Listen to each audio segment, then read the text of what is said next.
Hey, this is Rodney Miller with Hard Money Partner. Today I'm with Nick Mitchell.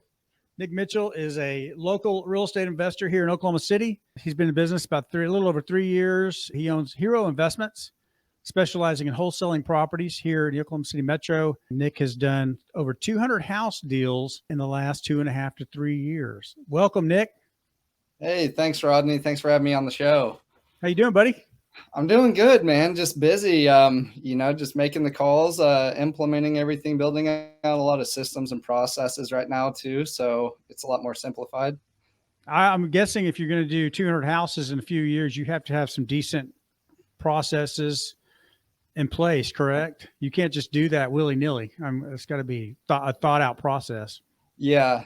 Actually, last year we had to change our CRM because the previous one that we had, we just had too many leads in it, and it just started lagging out and dropping and crashing on us. So we had to switch over to a new one. And with that, it's a whole nuance of other things that comes with it. Now I had to get a different phone service, and wow.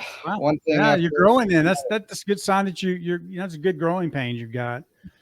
You're so good that you blew up your CRM system. So nothing wrong with that. Let's just kind of start off in the beginning. Let's talk about your upbringing, kind of where you grew, if you're from here or where you're from, if your parents were entrepreneurs and taught you how to be an entrepreneur, or you're self-taught. Let's go into that backstory. Okay. Yeah. So I grew up in Woodward, Oklahoma, graduated in 2008, and I'm now 34 years old. So my parents growing up, my dad was a hard worker. He was always gone. He worked in the oil field. So, those hours are just crazy. It's an oil field town up there in Woodward, if you guys aren't familiar with it. But my mom, she was a very hard worker as well. So growing up, she was the one that kind of like introduced me to entrepreneurism, and I didn't really know it right off the bat. She had a at-home daycare, and she watched over like 8 kids, I want to say. So It was eye-opening. It really showed me firsthand what a lot of hard work and effort looks like. So she did that. She did home interiors, which was like an MLM thing way back in the day. So, which I don't think they're around anymore. I don't think they have been for a while. But she did both of those. She never pushed the, owning a business or working for myself onto onto me or my brothers. I caught on at a young age, and I was like, well, she doesn't have to listen to anybody else, besides the state regulations.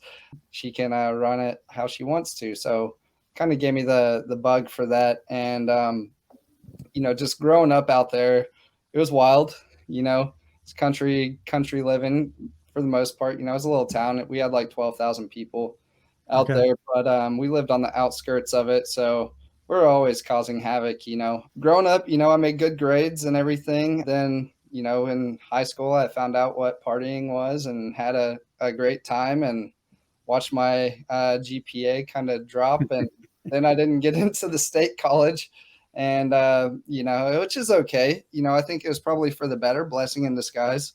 I always thought, that I would have to have some sort of education to open up a business. So that's what I initially wanted to go to college was for that purpose. And then I found out, after not being able to afford college, I quit and moved back to Woodward and started working. So I started working out of my parents' shop, just like detailing cars here and there. And there was a business.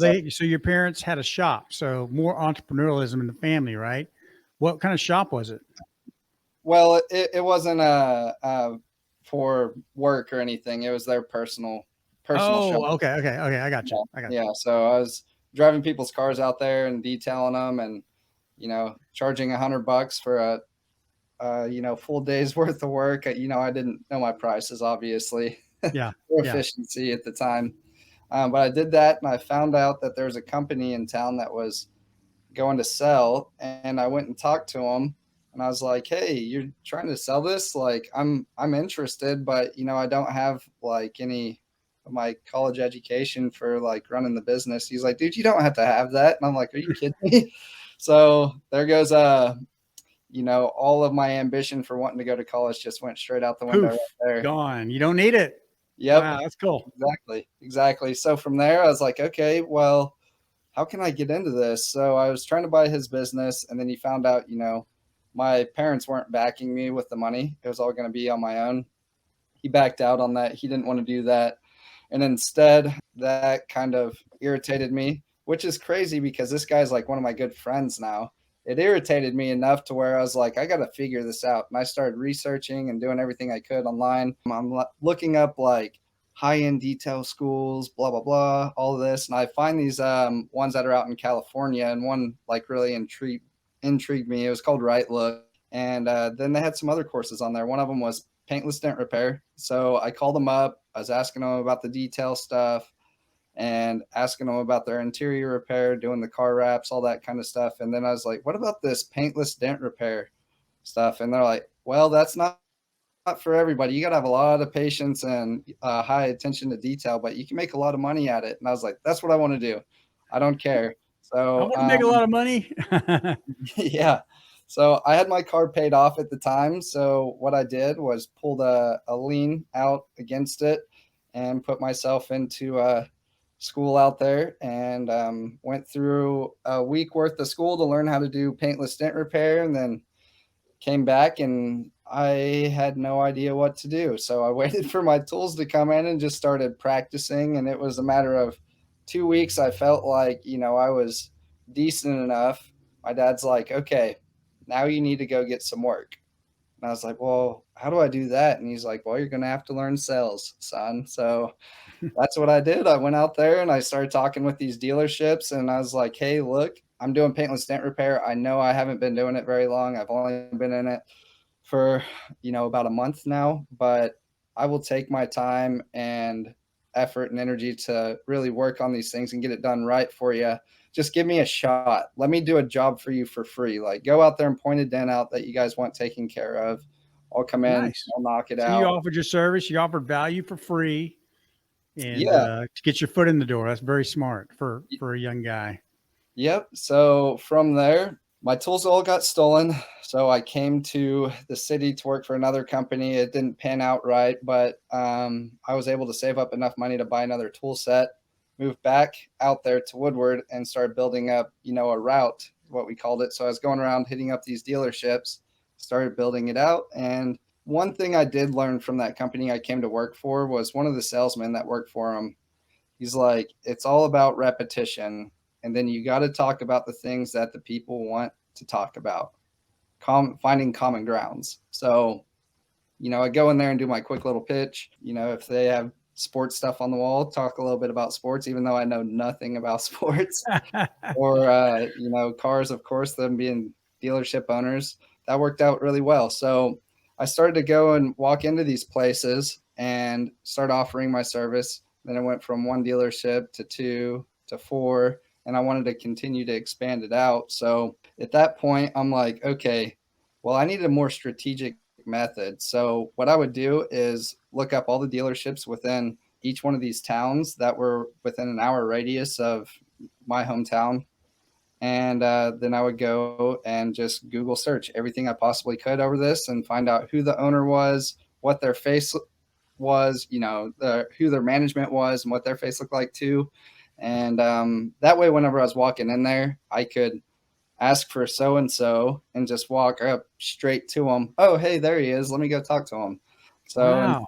So you were learning sales 101. You were self-taught. You were teaching yourself how to get your foot in the door, how to find the key person to talk to. And you were kind of teaching yourself that. That's pretty damn impressive, man. That's really impressive, actually. Well, thanks, man. Yeah. So I did that, and I had business cards, and, once a week I would make my route and go through all these towns and go hit up all the dealerships. And it got to Do you feel like all this work you were doing, was it kind of setting the stage and building your skills for your next venture, your real estate venture? Did it spill over? 100%. And if you ever try to go into a dealership and sell them something, you're trying to sell to salesmen. You're selling a salesman.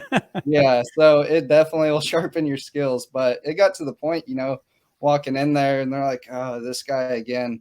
And same pitch. I go in there, hey guys, excited to see you. It's a wonderful Monday morning. Hey, just to let you guys know, I will complimentary do do any job that you guys have sitting out here. If it's a light hail damage job or, you know, it's got door dings, whatever, let me knock it out for you guys free of charge. If you guys like me, we'll continue to do business together. So it got to the point where they were cussing me out. Don't come back. And I'd hand them a business card. All right, I'll see you next Monday. Have a great week. Really? Oh my gosh, dude. You were like persistent. Now, Oh, did you yeah. have any competition? Were you like trying to take business away from, did they have a guy in house that did it? Or what was the Yeah. somebody's fixing that stuff, right?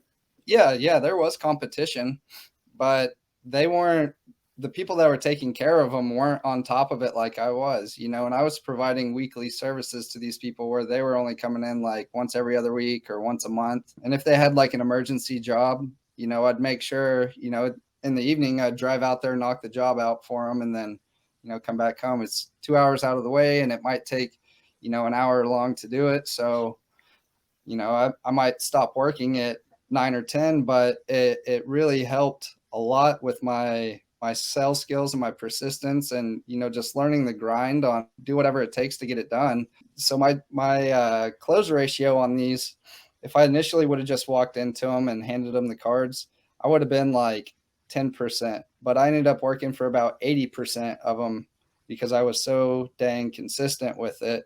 And they got annoyed with it to the point to where they're like, we're going to give this guy a shot. And then they got to get to know me while I'm out there working. So Yeah. Yeah. You wore them down, man. They had no choice. Yeah. You wore them down and force them to hire you. Dude, that's awesome, man. That's Yeah. really cool. So Yeah. what time span was this from the time you got your new tool set and started going around that you really started feeling the momentum of your business taking off? It was about, so the first year that I was in it, I had acquired like 5 accounts, I would say. And by year 2, I had, I want to say 18 or 21, somewhere right around there. Did And you service all those by yourself? no, I had somebody coming with me to help me. Okay. So it was all like a one team show though. We were going out there. We didn't ever split up and go handle things separately. We just would roll together, go out there, take care of it. And, you know, it ended up turning out, you know, profitable. You know, I was in my very early 20s and, you know, I was making anywhere from like 12,000 to 20,000 a month, which was a lot of money. Damn, that's really good. It was awesome until, you know, the oil field crashed. And I was like, well, there's farmers and everything out here. And like, it's good. We'll be all right. So we went from going to 12 to 20,000 down to only making $300 on a good month. Oh, wow. So wow. That's huge. Okay. Yep, So here comes the new lesson in life. Change is inevitable, right? No, change is inevitable, man. It was a slap to the face. That's for sure. And I was like, crap, what do I do? I've acquired these good skills and I can go in and I can sell and, you know, make things happen. So I ended up moving up to the city. I had partnered up with my brother at the time. So we had, for people that are out of state, that's Oklahoma City, right? Yeah, Oklahoma City. So I had moved up to Oklahoma City, started building a route out here because, you know, I knew the city was a lot more stable than, you know, the country towns. So I started building out the route out here. It wasn't as profitable as I thought it would have been. We opened up a high-end detail shop. So we went back to that same school to learn their detailing, and we had that opened up, which, you know, that was good, but opening up a detail shop, you know, rolling straight into winter isn't really the best idea. That happened. So it got to the point where we didn't know what to do. We were presented with an MLM company that came around. It used to be called, whenever it was around, it was called World Ventures, and they like sold these travel packages. It was this really fun, cool thing. You got to meet a lot of cool people doing it. I never really made a lot of money with that, but I had high hopes that I would. And in the meantime, I was out chasing hailstorms. So I had just apps on my phone to watch for whenever hailstorms would hit. And if the population was like over like 20,000, then I would end up going out there to it. And it was nationwide. So if it hit in Ohio, I was on the road within an hour driving up there.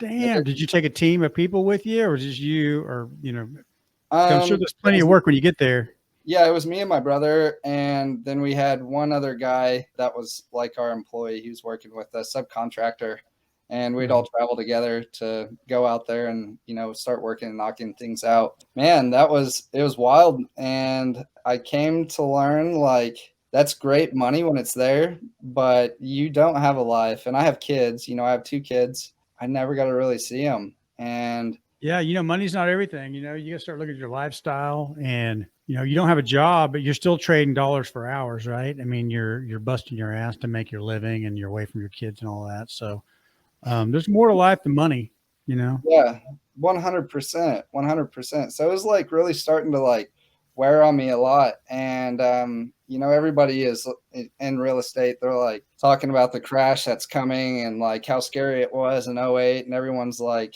afraid of it. And I'm just like, wow, well, I feel like I went through this annually, because the hailstorms come, you make great money, but then, you might be making a ton of money this week, and then next week there's just nothing. And then you don't Feast or make famine. anything for 6 months to a year. So this is so you're reevaluating your life. You got kids, you're on the road all the time, and you're starting to think about a better way. I guess real Yeah. estate came in the picture, but when was this? Give me the year. 2016 is whenever I started to really chase after these hailstorms. So 2017, we had a killer year. It was awesome.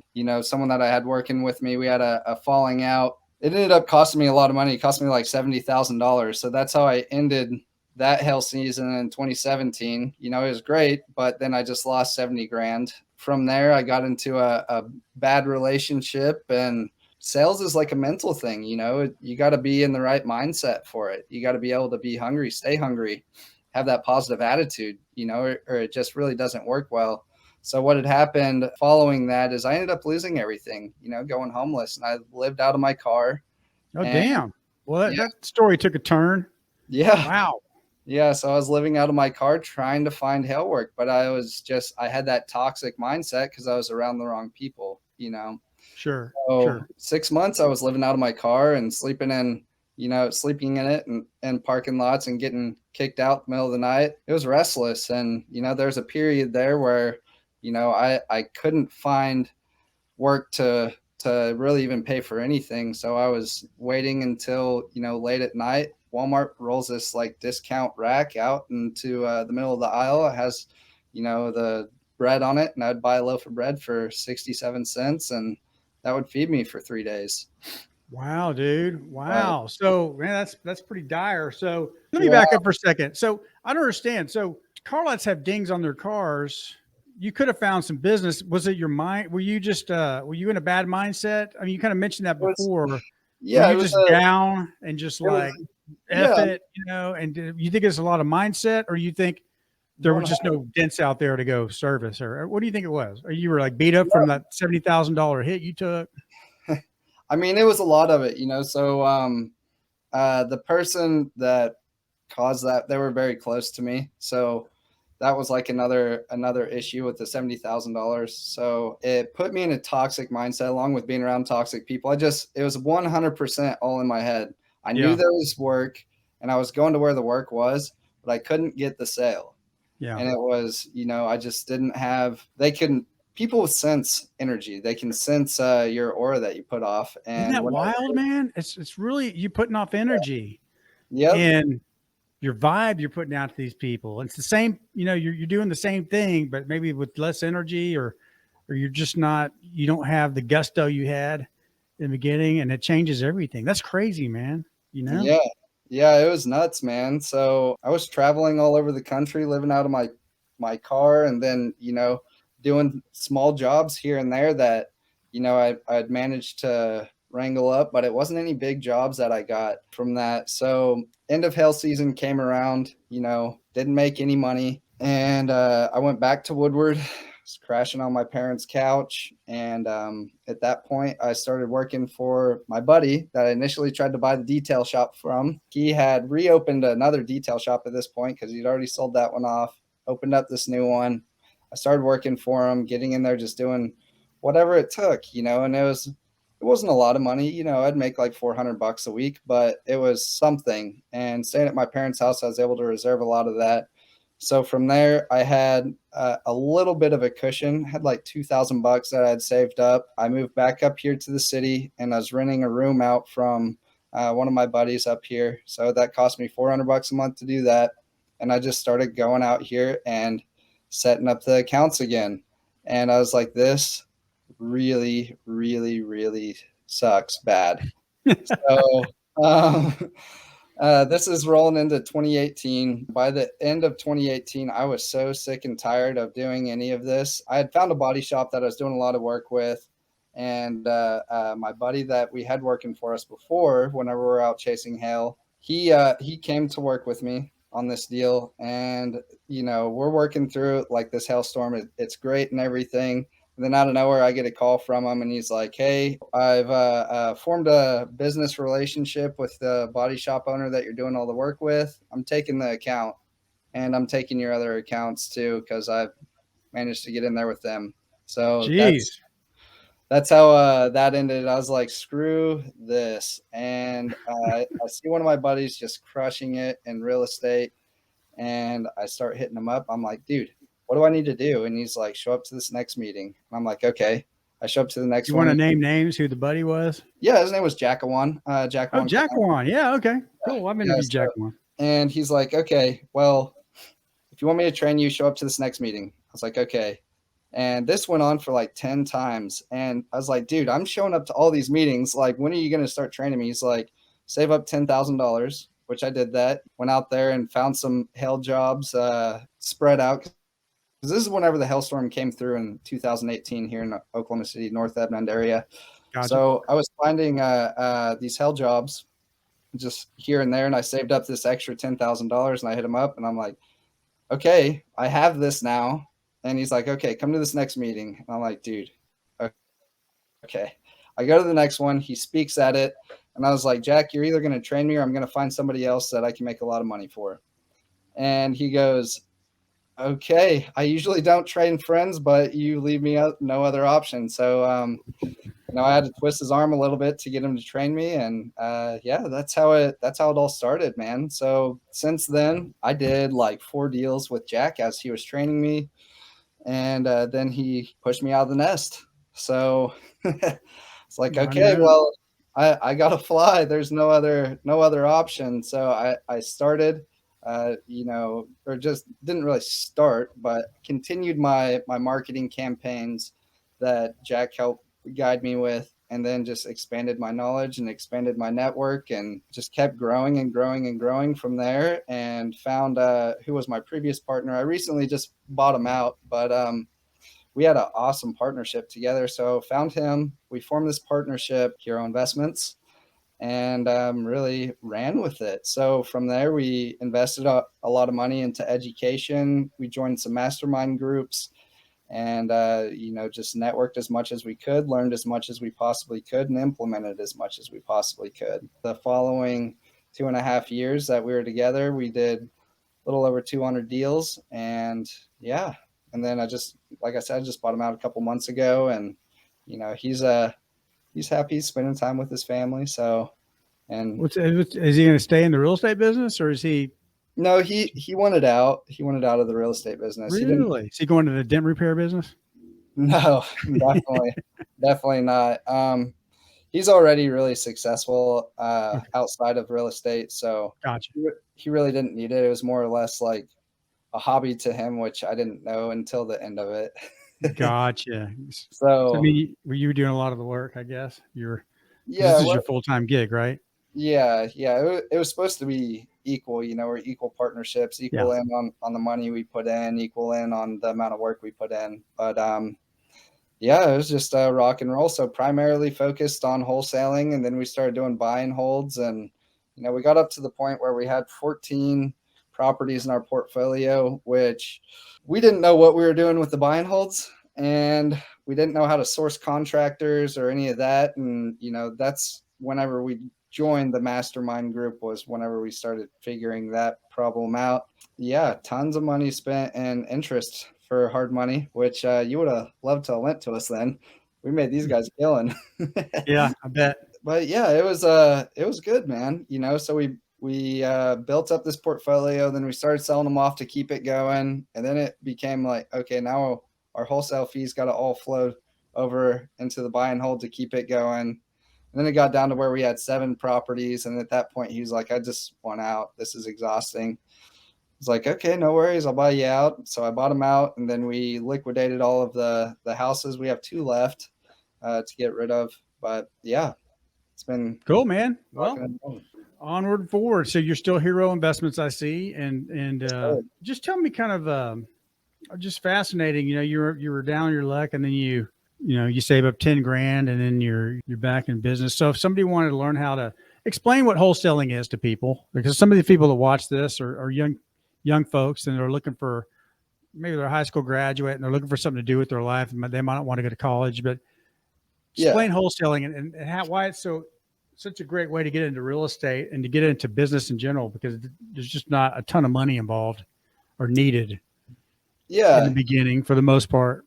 Yeah, there's not, so in essence, what wholesaling is you're just finding properties and selling them to investors for a little bit more than what you can get it under contract for. So with that, like the primary focus is to find people that are in need to sell their house and actually serve those people to help them out. So you're helping them out, you're providing a great service with them that they're not able to get anywhere else. And, in return, you're able to make a chunk of money off of it. And you can get into it as little as, just spending like $100 a month, really. I mean, you don't even have to do that if you didn't want to. It's just, what can you invest, time or money, That's exactly right. You're going to do time or money. You're going to spend time door knocking or researching the internet and finding sellers, or you're picking up a phone call and calling, people off of, Craigslist or whatever, or you're going to spend money and do bandit signs, postcards. I'm sure you guys have all kind of ways of finding people these days that we didn't even dream of. Are you shooting? Are you talk to me about? Do you want to give up some of your marketing stuff? Do you do the texting and the phone calling, and do you have a database and people calling people and all that? Or Yeah, yep. So you got, we do texting, and we do calling, and we're doing direct mail. It's really expensive right now to do direct mail. And then PPC stuff, so which is pay per click. So you see like the Google ad stuff like that. sure. We do that. We do SEO, which is search engine optimization. So getting our business up onto the front page of Google. And yeah, I mean, that's really it in a nutshell. Yeah, that's where the cost is just in the advertising for the leads, and hopefully you can get enough leads to pay for itself and make some money, and then keep growing and putting that back into the business and growing it. I know there's some new wholesaling laws out that seem pretty onerous, and a lot of wholesalers were fretting over it. How have the new wholesaling laws affected you? I mean, you're a wholesaler. They pass laws trying to like slow that down or put some impediments in your way. It actually helped our business, Oh yeah. believe it or not. Yeah. So it took out a lot of the competition. And all it really was, so it's called the Predatory Wholesalers Act here in Oklahoma. You guys can look it up. The major thing was, well, 2 things: being predatory, for one, to the homeowners, and 2 was publicly marketing their houses. So like, if you guys join, the investment groups outside of Oklahoma, you'll see people posting up a house. I've got this property. It's a 3-bed, 2-bath. Here's the address. We're asking this price on it. And they list all their photos and they put it up on Facebook across all these sites. Well, it shut that down. And basically what happened is we had to kind of reverse engineer this and just go direct to the buyers. So then we're not at fault. We're not operating illegally at that point. So if they're in your buyer's list or your buyer's email list, not a big deal. You can, or do you have to pick up the phone and just call them onesie twosies? And when I was wholesaling, I used to have 3 people that bought most of my stuff, and I could like stand on the front porch of the house and go, "Hey man, I got a deal here. You want it?" And they're like, "Yeah, I'll take it." Well, yeah, I mean, eventually it gets to that point. So it forced us to actually build the relationships with our buyers. Getting into it, we didn't have any relationships with buyers. We knew some people that were buying, and then the rest of it was just like, initially we were blasting deals out on Facebook until they put in the law into place. And then we actually had to dig deep and find the buyers, whether it was, going online and pulling a list of absentee owners that had bought properties within the last 6 months or a year, and then skip tracing it, if it was skip traceable, and then figuring out who the owner's name was, getting their phone number, getting their email, and being repetitive that way. Or, the easier way is just go to the Facebook groups and do a quick search, within the Facebook investment group, just search for, buyers. And then Yeah. you'll see all these different posts of people like, I'm looking to build out my buyers list, blah, blah, blah, blah, blah. And then we just go in, we direct message everybody that had Gotcha. commented on those. So yeah. Smart, man. I like it. And I think there's a new part of the wholesaling law. It's a non-assignment deal. So where you can't assign a contract without the seller's written permission. Did you know that? That's news to me, but we don't do any assignments. So we double close. Double closes? Close everything. So Nice. in essence, what double close is, if you guys don't know, it's just instead of purchasing the property once off, and the wholesaler would just stack a fee in there in the middle, which is the assignment. Instead of that, it's you purchase the property and then you turn around and you sell the property, and it all happens within like less than like 5 minutes. So Yeah. So you don't really bring money to the table to buy the property. It's all kind of done. No. I mean, it definitely helps if you have earnest money to put down on it, but you don't have to have earnest money even, to really start wholesaling. I never gave more than $10 earnest money. That was my deal. It was $10, and it was usually in the contract, but I never even gave it to them. But nobody seemed to care. Yeah, absolutely. And we changed our model because we had a lot of people question it. So we now either put 1% or $1,000 down. But the reason that we do that is we already know what our buyers are buying. So we already know it's going to sell. Sure. No, I like it.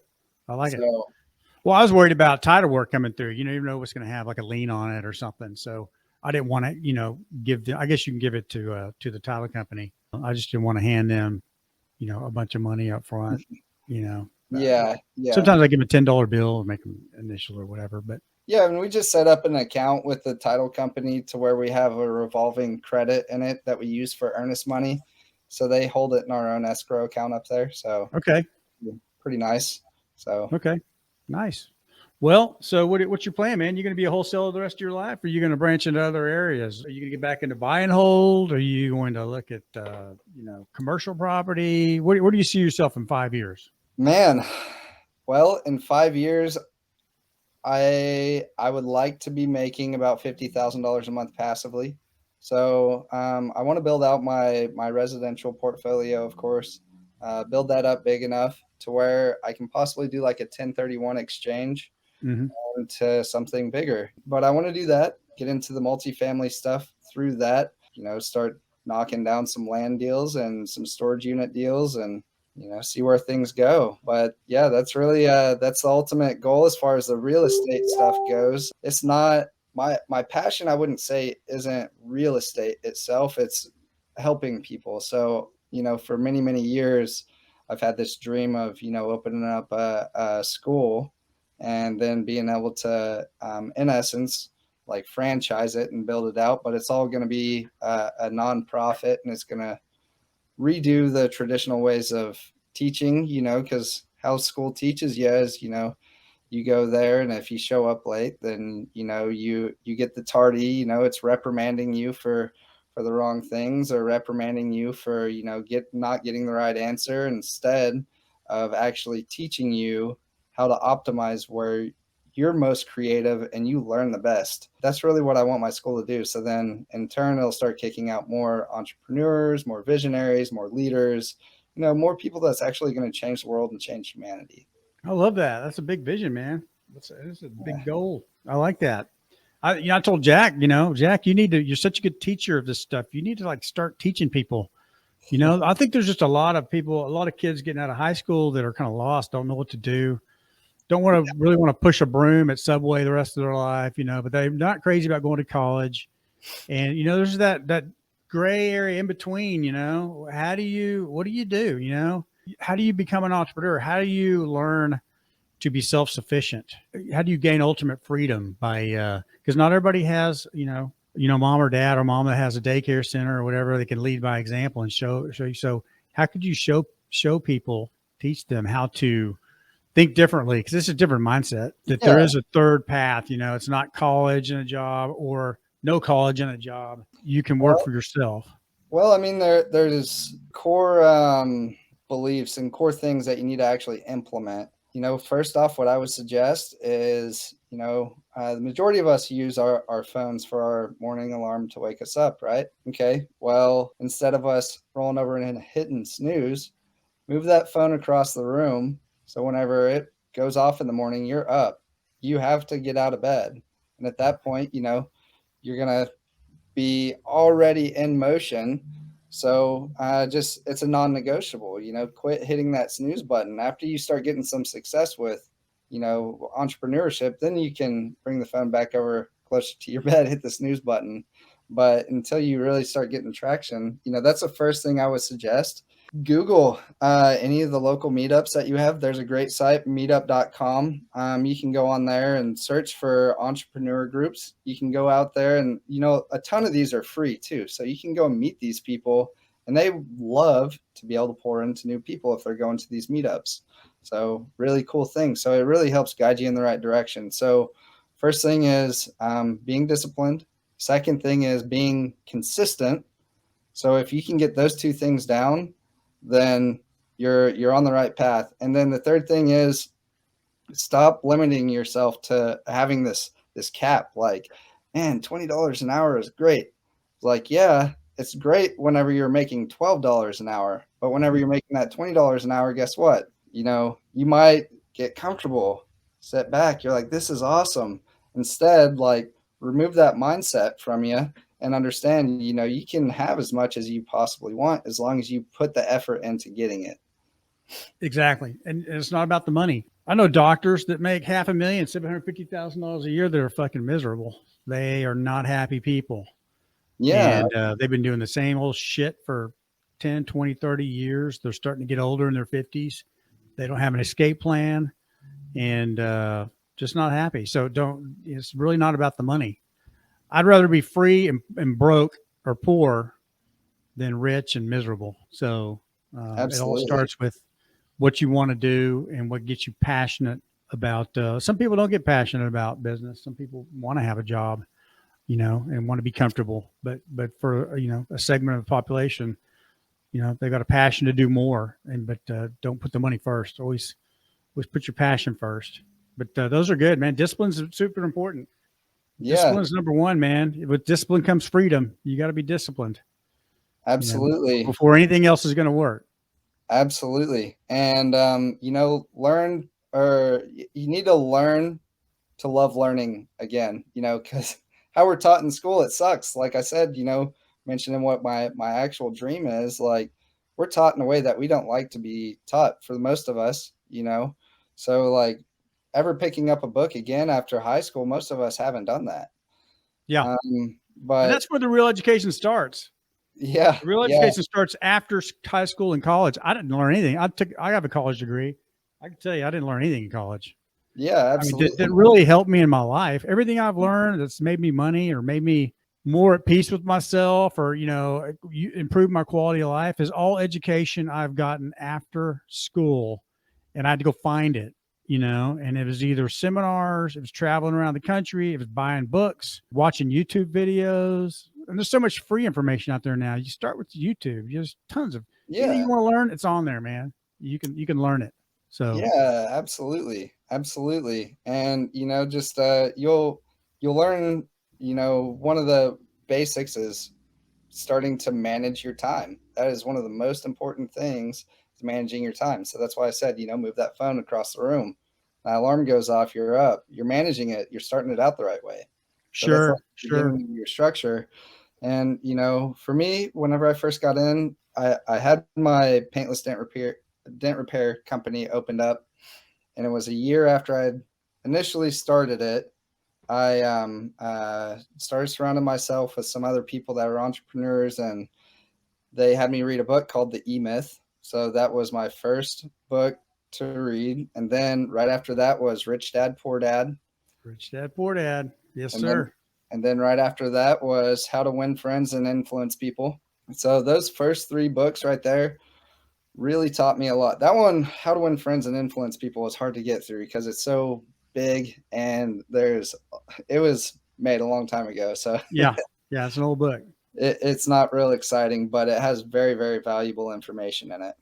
Absolutely. But Yeah, that's just it. If there's some great information out there for young folks just to start cracking those books open. It's cheap. Start reading. Rich Dad Poor Dad is a game changer. It's changed so many lives. It just Oh yeah, changes your whole mindset on the way the world works and the way things are set up. So I highly absolutely. recommend that to any young person that's looking for more out of life. Another thing is people really don't talk about much is find a mentor or find somebody that'll, that's successful that can kind of show you the ropes. Like you found Jack, Jack Yeah. was a buddy of yours. You saw what he was doing. You asked him for help. He helped you out. If a person came up to you and they were like 17, graduating from high school, really you could tell they had a passion and they wanted to learn. They said, I see what you're doing, Nick or Mr. Mitchell. I'd really like to learn this. I don't really want to go to college. I think I'd be good at it. Could you help me? Would you help them? I would tell them to meet me at my office at 8 a.m. the next morning. There you go. And I think that's most entrepreneurs. I mean, but nobody ever gets asked for help. Nobody ever comes up. Rarely does anybody ever come up to me. I've had one or two people, but just says, hey, can you show me some stuff? I know you do real estate and I've always wanted to learn it, could you, so I think people, are just scared to do it. They think that the entrepreneurs, have walls up and don't want to show their secrets and stuff like that. But Well, from my experience, that's not the case.